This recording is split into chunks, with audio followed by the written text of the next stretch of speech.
Small town charm, delightful residents, and lush surroundings. Today we're headed to Burlingame, California, where we're going to meet the leader of a top producing team who is making magic happen for his clients. Let's go.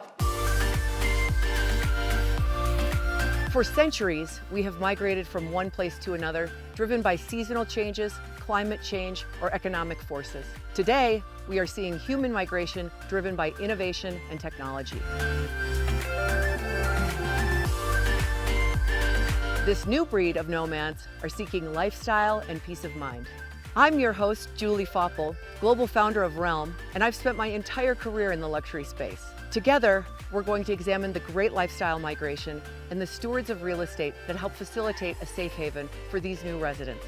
We are in the most dynamic housing market of all time. This is Location Luxe. So I am here in Jackson Hole, Wyoming, being joined by Alan Canas, who served the entire San Francisco Peninsula with his top producing team. Alan, it is so good to be with you today. Julie, thank you so much for having me. This is going to be so much fun to do. I cannot wait. You know, I have to say, you are leaving some really big shoes to fill because you were the host, of course, for Location Luxe for season 1, and now I am kind of your protege. Well, and you know what? You are going to be terrific. Let's talk a little bit about kind of how you came to real estate. I started out, through college, I was a general ledger accountant. And then from there, I was in healthcare at a top tier level. And then a friend of mine approached me and we started a company called Beyond Gourmet. And BeyondGourmet.com, we sold in, late 2006. And friends and family and my partner, who is my husband, we've been together for 21 years, said to me, we had bought and purchased a few homes, and he said, Alan, you need to be a real estate agent. And I said, there is no way I'm going to be a realtor. No way. And he said, if the people that we use could do it, you could do it so much better. And I took 6 months off and got my license, and boom, I became a realtor, and I loved it. I went from one cubicle to 2 cubicles to 3 cubicles, taking over a small private office, a large private office, building a team. And you know what, Julie, I found my calling. I love real estate. I think it's so important to love what you do. You know, real estate it's insidious, right? It gets into every aspect of our lives. And so, having that joy with your career, that translates into your home life as well. And I know you have the most remarkable daughter, Casey. And tell me how being a dad kind of helps you in your real estate career. I was so lucky to grow up in the Bay Area. Our area is home to some of the largest tech giants, as well as the wine country, and we have world-class skiing and charming coastal communities. And I am so grateful again to be able to share that with my daughter. Well, it's wonderful. It's, and I think that you bring that gratitude then to your clients and to, as they're writing their stories in your community. Tell me a little bit about what is drawing people in, especially kind of as we're coming out of COVID, what is really driving your market and demand there? You know what, for us, it's the interest rates. We have such low interest rates right now. I call it free money, because anything under 6% is really free money. And right now our interest rates are at, it's around 3%. So I'm calling it ultra free money. And that's really what's driving our market here right now. It's booming. When somebody moves to the San Francisco Peninsula, what can they expect in terms of lifestyle, and how do you kind of get them ready? What's important to me is family, culture, and a lot of us are not from here. We're from other areas of the world. And so for me, it's the restaurants. It's the mom and pop restaurants, the El Salvadorian, the Peruvian, the Italian, the Chinese. And those are just to name a few. And what most people don't realize is all along the peninsula, Silicon Valley, Bay Area, they were given grants to build up their downtowns. With those downtowns come street fairs, come wine festivals. Again, something for everybody. And through the heart is food. Oh my gosh. Well, it's getting to be lunchtime here, so you're speaking to the choir.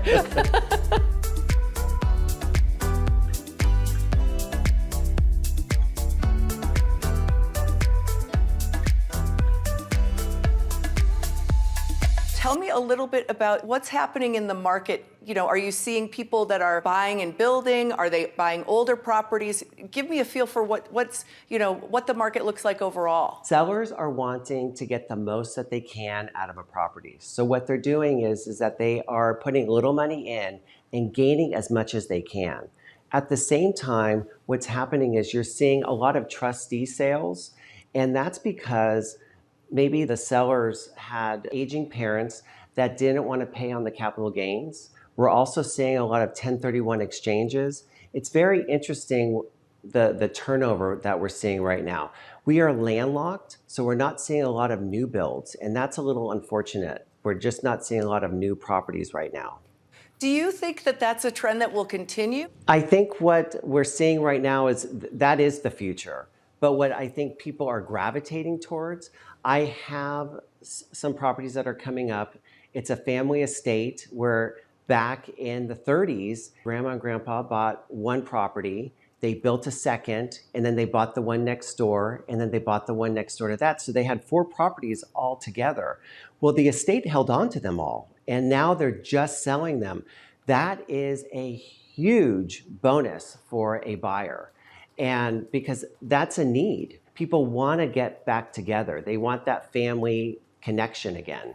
You make such a great point, Alan. I mean, especially, when you look at kind of post-quarantine and this new way of living, people want more, more togetherness, more compound kind of living. What other trends are you seeing within your marketplace?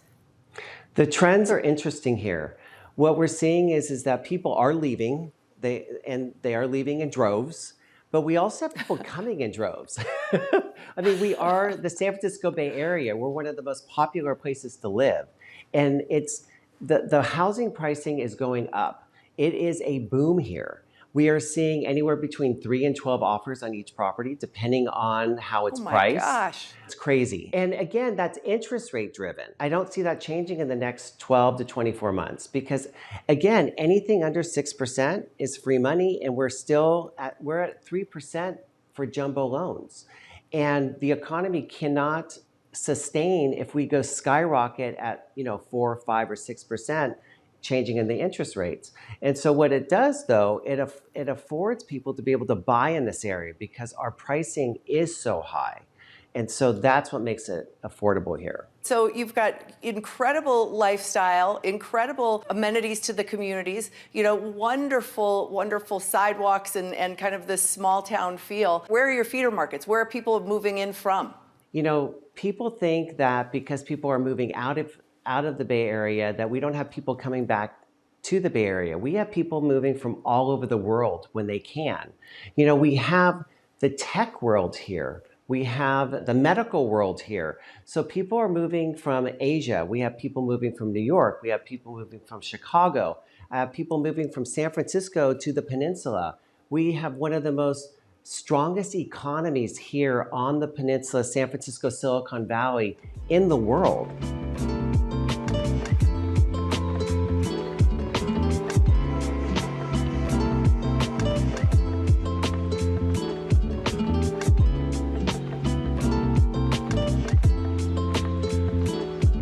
I love that. And it's, like you said, it's also just the technology hub and all of those great minds. I mean, I think, you were absolutely one of the great marketing minds through COVID and kind of really leaning in to getting some positive messaging out. I was always so impressed with kind of how you did that. Have you always been an innovator? And do you think it's because you live in such an innovative community? Yes. I've always been to exceed and to excel, and it's been the same in real estate. And for my clients, it's always to get the most for them and always the most for myself. And I've always been driven that way. It's how I'm structured. I have never been set out to just sit and do nothing. So when the pandemic hit, it was how are we going to strive and assist our clients through this? And how are we going to assist our team through this? And how are we going to maneuver through this? Not just for us, but also for our clients. And our clients are the ones that really benefited.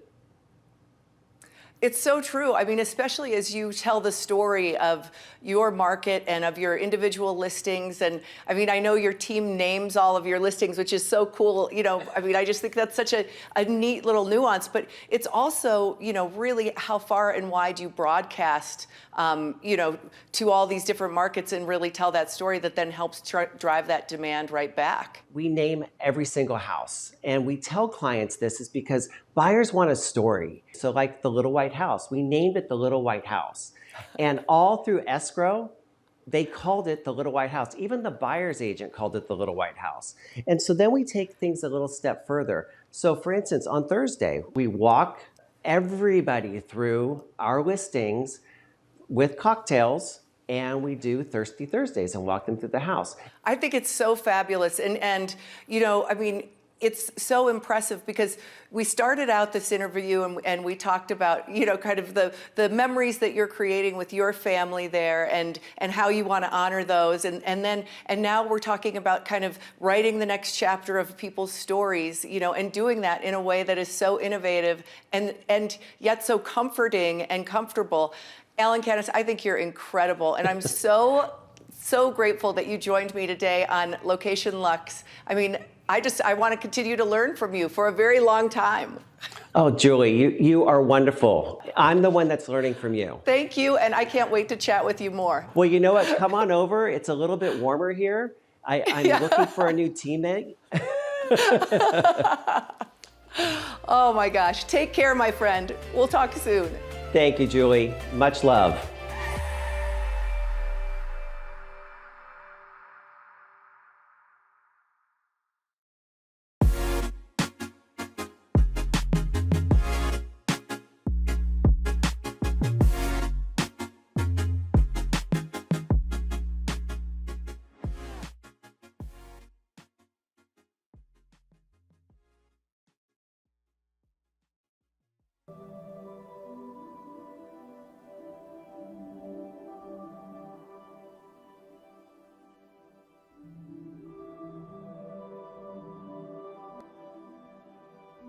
Hi, I'm Martin Brunitski, and I'm from Stockholm, Sweden, originally, but I've lived in London for the last 32 years, and I have a studio here in Chelsea.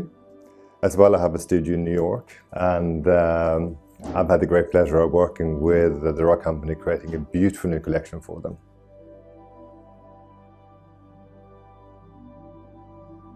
So my most memorable projects, I would say, is probably Scott's. That was completed in 2006. Soho Beach House in Miami, that was completed, I believe, in 2013.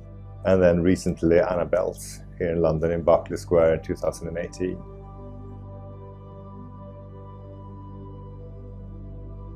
When we design any project or product, we always sort of establish a narrative, a story, what we're sort of trying to achieve. As well, the story encompasses what the client normally gives us as a brief.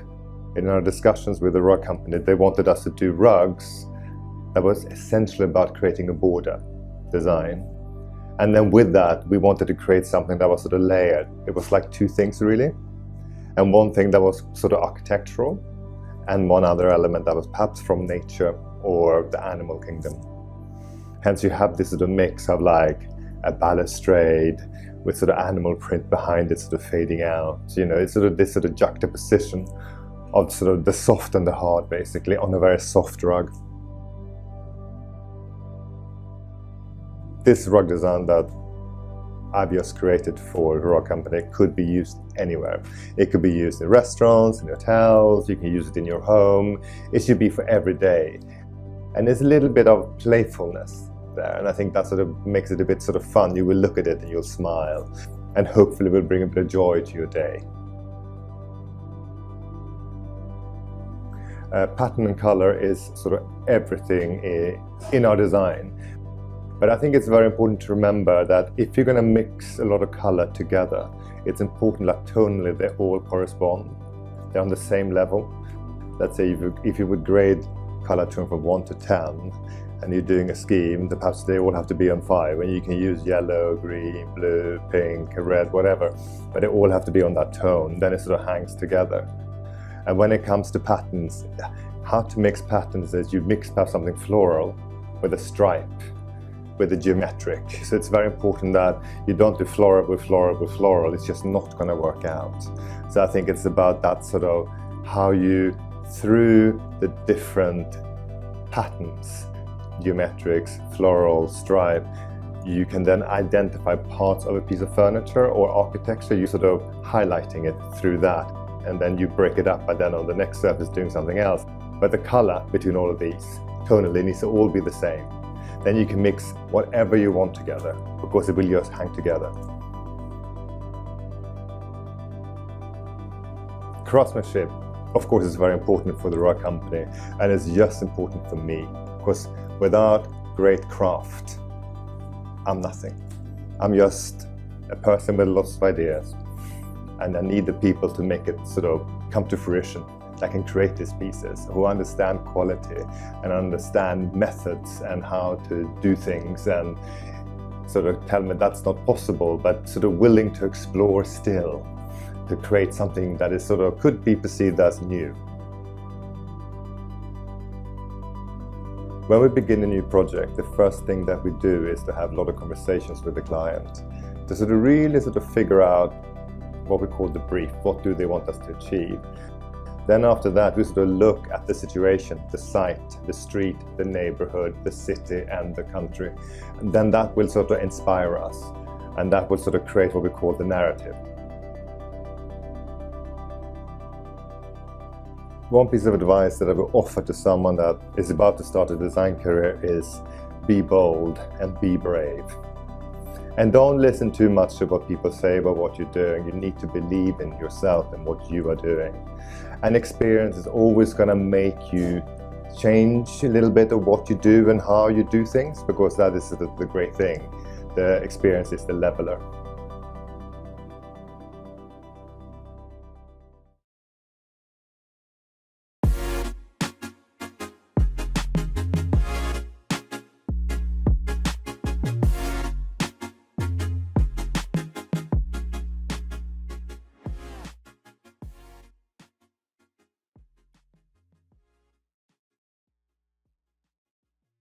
Welcome to another episode of Meet the Maker. I'm Jennifer Pfaff-Smith, and I'm the Miami, Palm Beach, and Naples Homes Editor at Luxe Interiors and Design magazine. Today, I'm so excited to catch up with a very special design duo, mother and daughter, Fanny and Michelle Haim of Fanny, Haim and Associates in Miami. Thank you both for being here today.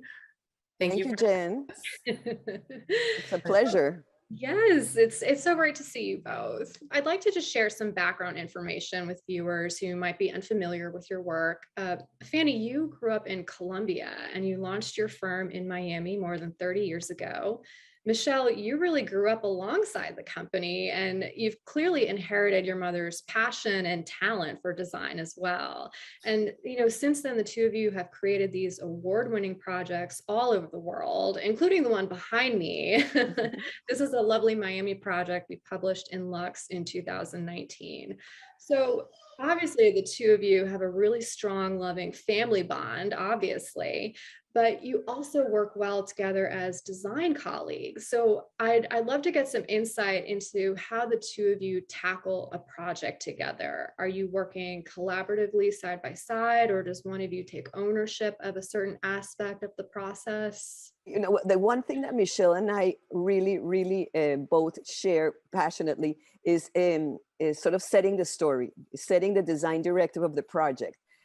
We like to be very we place a lot of emphasis on what in other words, we don't improvise. We set a story. We like to define the spirit of the space. So we sort of start off together setting that story. And then once that's crystallized from a creative place, then I will be more involved with the team in the execution and implementation, sort of carrying on, while Michelle focuses on other aspects of running the business, be it the PR aspect, which she spearheads, and obviously our product development enterprise atelier, which is a parallel business. So we kind of, the two of us engage actively in the early stages, sort of in the embryonic stages of the creative setting the story, and then we sort of champion other areas separately. Correct. I like to participate in the creative process a lot. My strength and what I really enjoy doing is also the mood board process and creating the story as well with Fanny. That's one of the things that we focus on. That's so fun. And I love that you're using the word story, because there really is a story behind each design. And when I think of a Fanny Haim project, I think of an interior that's very modern, but it's also warm. And I have to say, I find that such a challenge, and just such a point of pride for you to really overcome, because I think when a lot of people envision a contemporary interior, they think of something that, might be a little stark or a little cold, but yours has this very clear level of warmth and a sense of coziness and something that's very homey. How do you do that? What are some of your tricks for warming up a modern interior? Mikey, you want to take it away, or should I? Well, no, I mean, one of the things that's very important with making a space feel cozy is its identity. So it starts with the client's identity and what they bring to the table, what their essence is, and that really is the catalyst that takes it all off. And then from there, layering with texture. Texture is always at the forefront. Without the combination of textures, that's how we achieve that sense of coziness. And what else, Mom? Help me Well, chime. I mean, the other thing that for us is sort of paramount in our from a strategic point of view, we shy away from labeling a project, like what the intention is not necessarily making it modern or not, but making it timeless, making it appropriate. In other words, a sense of place. It has to translate into the design, and personalizing it. In other words, we don't do model homes; we do people's homes. So that the sort of input and capturing, like Michelle said, the essence of the client, having it translate into the finished product is what, when we deliver a project and the client says, we obviously we take pride in that they say it's beautiful, but we take more pride when they said, you got us, this is us. So that's really the success for us, is sort of integrating the client's dreams and fantasies into something that we feel proud about.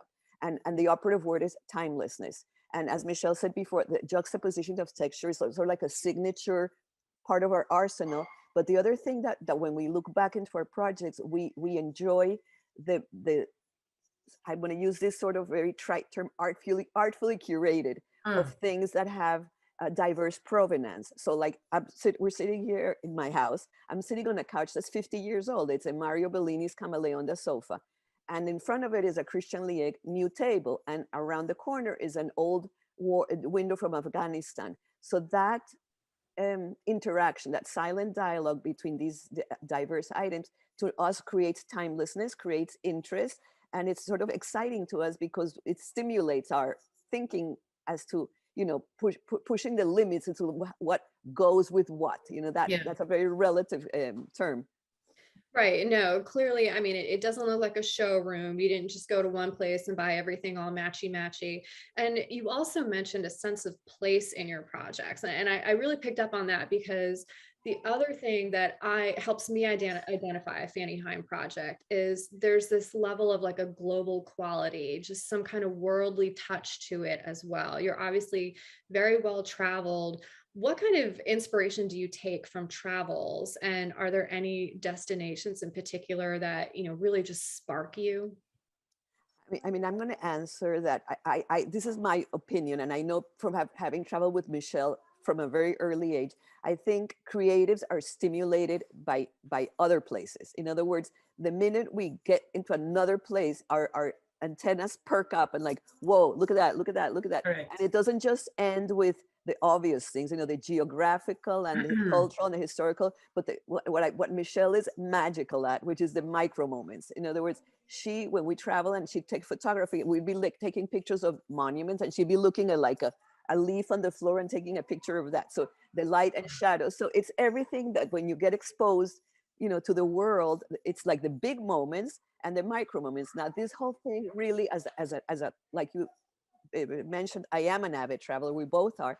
But the life-changing moment for me in terms of like where travel became sort of like a game-changing moment was traveling to Japan. Michelle and I had been talking forever about creating a product, developing a line of product. And when I got to Japan, I was like, whoa, like this is sensorial overload on steroids. Everything was like just bursting with opportunity. I took more pictures in that project with my little iPhone than anything. And when I came back with that, Michelle said to me, Mom, this is it. This is it. Like it's all there. Everything we've ever spoken of in terms of our aesthetic, what we Inspiration, yeah. envisioned for our project. And it just, and she wasn't even with me yet. It sort of was. But I was with her contagious. in spirit, and I said, "You're taking me next time." And I said, Yeah. and I knew that it just affirmed that it was the time to do what she and I have both been dreaming of. And It which sort was of to pushed us. start the product line and to start Atelier.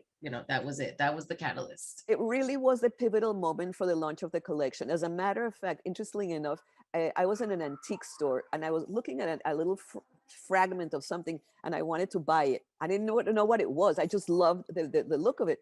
My husband says, what are you doing? What is it? I said, I'm going to buy this because this means something to us. Fast forward to the future, when Michelle saw it, it actually inspired us, not only for the collection, but it inspired her to design the logo for Atelier.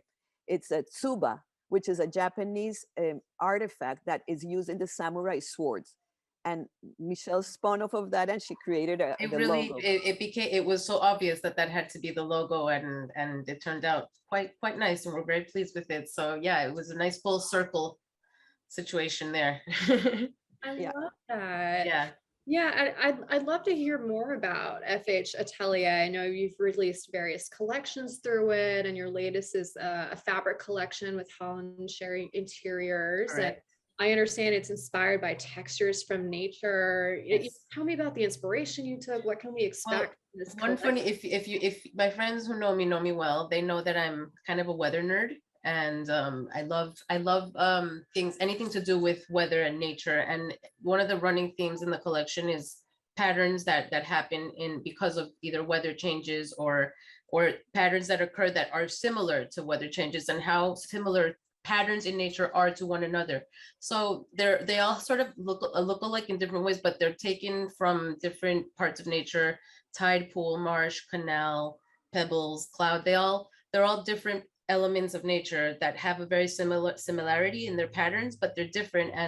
And the way that they are treated with the embossing of the linen creates a really beautiful combination of pattern and texture. So it's quite nice. It's really a beautiful finish on it. So I feel like it has a bright future ahead. Great. Well, we can't wait to see it. When does it come out?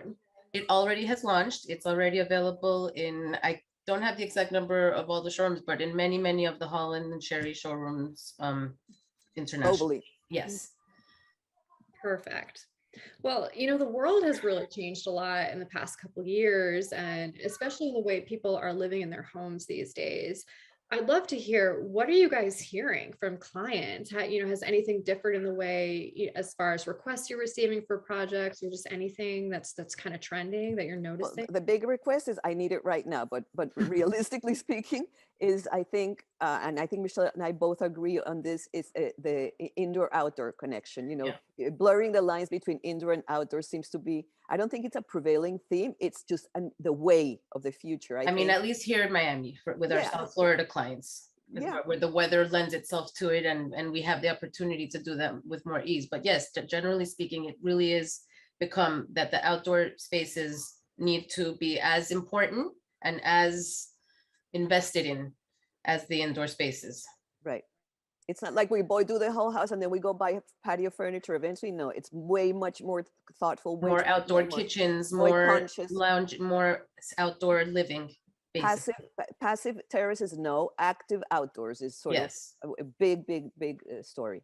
Sustainability is another one that obviously has been, it's not going anywhere. And it's to me, 2018 was the year that it became more awake in that sense. And then I think since then, I just feel that in design, we are becoming more responsible as design leaders and as designers to be responsible. So for us, it's very important to practice what we preach and lead. Be more intentional about that. Yeah, be more intentional and we use this word a lot, which is sustainable is the new luxury, and how to really make everything look nice and pretty, but in a very responsible way.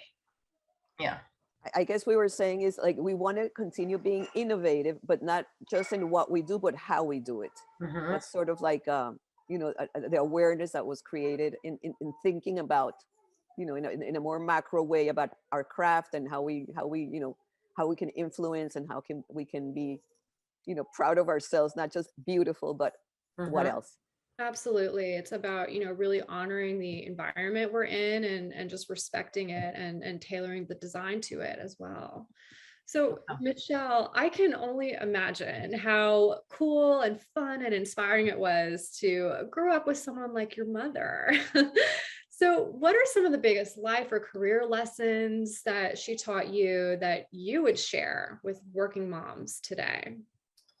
Well, one of them is integrity. You know, to me, one of the most beautiful things that I see as her as a leader is the way that she runs, not only at the office but at home. Her integrity, the power of just being a good person, and how to lead with positivity, and how to motivate people in the right way. So for me, that's always been number one. And then obviously just to be a strong, independent woman, and you know be like understand that you can be a mom and you can work hard. And for the young moms out there, don't give up. It's hard for a moment, but you'll look back and miss those moments anyway. So milk it while you can and just get through it, and it's worth it in the end, because they're watching you and it's the best example that you can give them. You learned from the best. I learned from the best. I really did.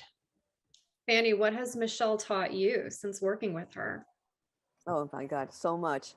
I mean, Michelle, it's funny, but we have this no longer private joke. I call Michelle my cheese filter. She keeps me current. There's nothing that I don't do that I don't run by her. Anything aesthetic, obviously. She has the best eye I've ever seen since she was a little girl. She could find the most amazing details in everywhere, and she keeps me fresh. She brings things to the table that I wasn't aware of in terms of new product, new. And I guess that the biggest gratitude to the universe for me is to have next to me somebody like that, who happens to be my daughter, who has that that keen sense of aesthetic that completes me. I bring the history and I bring my experience, but she brings the future. So it's a privilege. Well, we can't wait to see what else is coming from Fanny Haim in the future. Thank you both so much for being Thank here you, today. The Jen. pleasure is ours, and it's It an was a honor. Thank pleasure. you very much. Thank you so Thank much. you. It was great fun.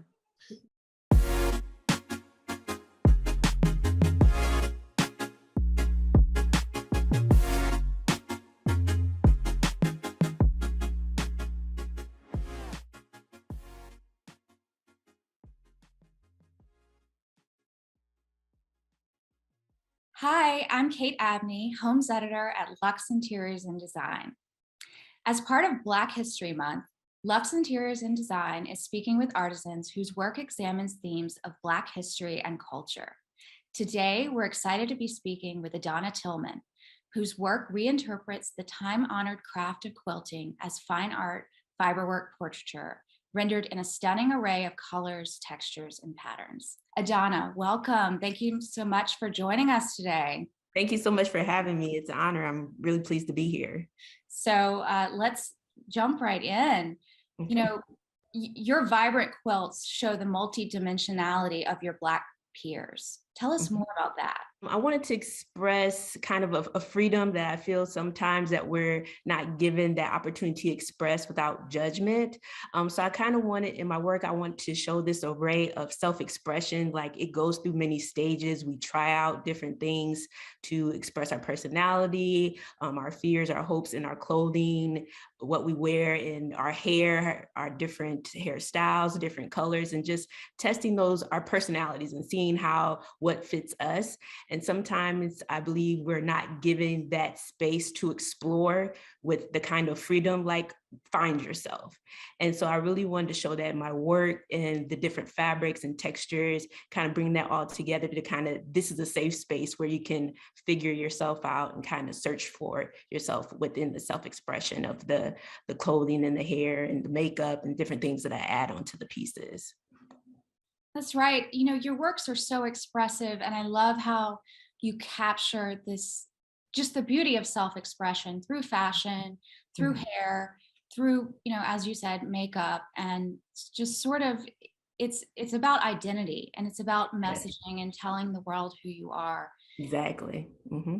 You know, you grew up with the work of, you know, admiring the story quilts of Faith Mhm. Ringgold, and she was a big inspiration for you as well. Yes. Can you tell me a little bit about that? I was first introduced to her by an art teacher when I was very young. And after that, I was hooked. I read Tar Beach Baby and all of that and looked at her quilts and shared it with my mother. And then my mom actually took me to the Akron Art Museum where Faith Ringgold was there. And she was doing a meet in person, and we had her sign a book and also a quilt square that my mom was working on that incorporated the clothing of my grandmother and myself. So it was really great to meet her in person. And I think I was like in the 7th or 8th grade.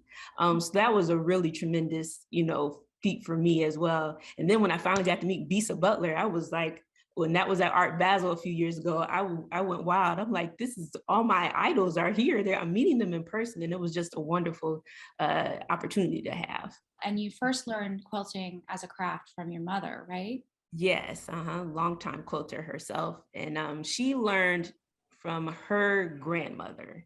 She sewed and made clothes with her grandmother. And then so kind of trickled down from that way. But yes, she would help me or I would help her on little small projects, and she would kind of help me to make like little pillows. Or she would help me with my school projects. If it was an opportunity for me to kind of do my own thing, I would lean towards, quilting and textiles and fiber. Mm-hmm. Yes, and quilting is, as I mentioned earlier, it's a time-honored tradition. Do you feel like that quilting helps you feel connected to your mother's generation and to, sort of the multiple generations that came before? I do, because I feel as though quilting is a version of storytelling, and it's kind of like a legacy that my grandmother, well, that would be my great grandmother, who had passed it down to my mother, and now she has passed that talent and that skill on to me. And I feel like it's a version of storytelling that we can carry on if I were to pass it on to my children in the future. But it feels like a legacy that we're continuing on. I love how you're capturing your peers in quilt portraits, because I feel like, our society is going through this long overdue cultural shift. And I see millennials and Gen Z individuals in particular as sort of like the vanguards of that change. They're sort of the revolutionaries. So I feel like these are people worth commemorating in portraits. Exactly. I totally agree. And I'm glad that comes across in different, when displaying or exhibiting in different spaces. And I have people come up to me and say, I see myself in that work, or that looks just like my best friend. That is that community that I'm trying to reach and get that feel. I want people to see themselves in the work. Even some of my work is based on actual people, but for it to be able to transfer through a whole wide range of people seeing themselves in the work, that's really a goal that I wanted to have. And I think that that's something so valuable about art, is that it can be interpreted and it can be experienced by the viewer in a way that's relevant to their own lives. Exactly. Do you see something of your own identity within these quilt portraits? I do, because I feel as though I'm still kind of figuring out who I am. And I feel that it trickles into the work periodically, like might be, I wish I was brave enough to do this or look like this, or kind of incorporate that into my own daily expressions.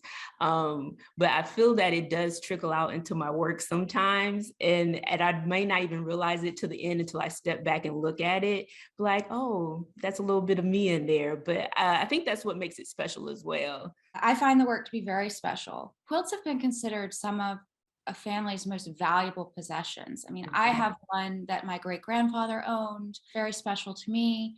I know that quilts, because of their storytelling ability, they have this power to preserve memories and also bind communities. But I feel that in artistic circles, particularly over the past 20 years, quilts have been emerging as this formidable form of fine art. Their art and their design, they're both, and everyone is sort of waking up to how amazing this type of fiber art is. And so my question is, how do you view quilts as in terms of design objects or fine art? And how do you like to see them displayed? It was a bit of a journey when I first started out. It was kind of a battle between function and design and artwork. A lot of people wanted to, can I use the pieces to sleep under? And it was kind of this battle between functionality and actually and the fine art. And it was kind of that kind of battle of how I wanted the pieces to be used and the work to be used. I prefer to have them showcased. I've had larger pieces. I've just had a couple larger pieces framed. Of course, the frames had to be custom made because the pieces are so large. Or they're like free hanging on the wall. I have a hanging pocket on each piece so that it can be, hung on the wall freely. And it takes away the barrier from the viewer, from having maybe a glass pane or a frame. They can actually get up close to the work. And I've been told, it's like, it makes you want to touch it because it does have that comfy functionality feel to it. But it's kind of a fine line between function and design. I think mine seem more as design when I start incorporating uneven edging and different design elements to it. So that kind of takes it away from that functionality of a craft of an actual piece of a quilt that you would have used in your home. I love how you're mentioning sort of the way that you adapt the piece and you leave these unbound edges and all of these sort of parts of your process. So I would like to talk to you a little bit about your process. I know that textiles are incredibly important to you. And not only do you dye and sun print and embellish your fabrics before and after you put them together as a quilt, or sort of you're embellishing after you put these pieces together as a quilt, but you're also very deliberate about sourcing. Can you tell us about a few of your favorite places where you've procured fabrics? Okay, there's so many. I say the most exciting one, I took a trip to Tanzania and I went to their open air markets and sourced fabric from the local vendors there, which was really exciting to kind of really speak and haggle with the vendors and collecting those pieces all throughout the different markets to bring back home. I actually had to buy an extra suitcase to pack that. I got a little overzealous and to bring that fabric home. Another one I think is it's a bit more special. Me and my mother actually travel a lot. And when we go to a new city, we always like to look up small businesses, small quilt shops that are usually family owned and we like to spend our money with those local mom and pop shops to support those local businesses and source fabrics that way.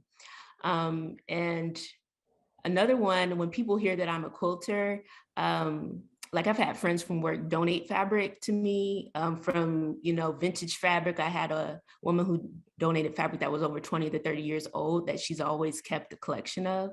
So that was a great way to source fabric as well. So those are kind of a couple of the ways that I've picked up my library. That's amazing. And, we've talked about how there is an interest in this as an art form, in quilting as an art form, picking up lately. And when I see your work, and I don't intend to suggest in any way that it's derivative, but it's rather part of a larger artistic conversation.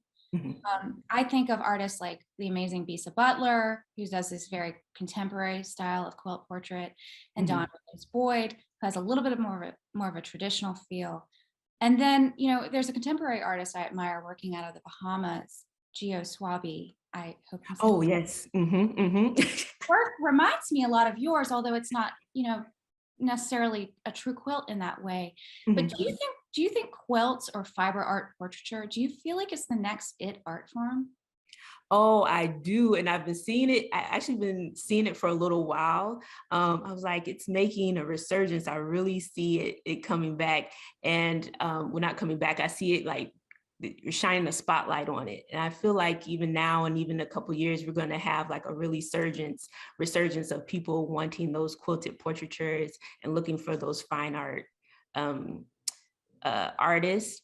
I feel sometimes the quilters, we can be kind of categorized just as a craft versus fine art. And I feel those lines are blurring. So I really expect it to come in a big way. I completely agree that those lines between craft and fine art are blurring, and I'm so excited about it because, as you know, I love quilts. You are based here in Atlanta, and you've shown at Swan Coach House, but you've also shown at Art Basel in Miami. Where else are you sort of showcasing your work, and how has the response been critically and in terms of the collectors? It has been really great. It's so exciting and it's humbling and it just warms my heart.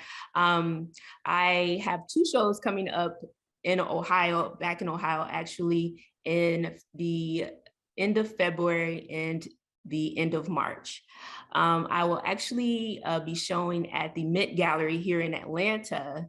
But I don't have the dates of that show yet. It'll probably be towards the end of the summer, but I will be showing there as well. So it's been really exciting to hear from critics. They'll come in and, I'll invite them to my shows and they'll like to see the texture and the hand work that goes into my work with the embroidery and the hand stitching. So they really see that vibrancy in the dyed fabric. Is really exciting for them to kind of share in. And the collectors have been wonderful. Since COVID, I've been doing a lot online, and my pieces, I think, do better in person, but online has been doing really well. People reach out and sending catalogs with high-res photos. So it's been really great. Oh yeah. I mean, COVID has brought about so much resourcefulness, and I think truly creative people have really thrived and found opportunities. So I love hearing that. Thank you. I also love hearing that you're showing back in your native Ohio, and back to sort of where it all started. Exactly. It's so great. I have like my old art teachers will come to my shows when I do have them there. So it's been really fun. It's really good meetup. Oh, I love that. Thank you so much for joining us today and for telling us more about your work. And it's really visionary and wonderful. And I can't wait to see more of it from you. And we just really appreciate you joining us on Design TV. And to our viewers, thank you for watching, and we will see you next time. Thank you.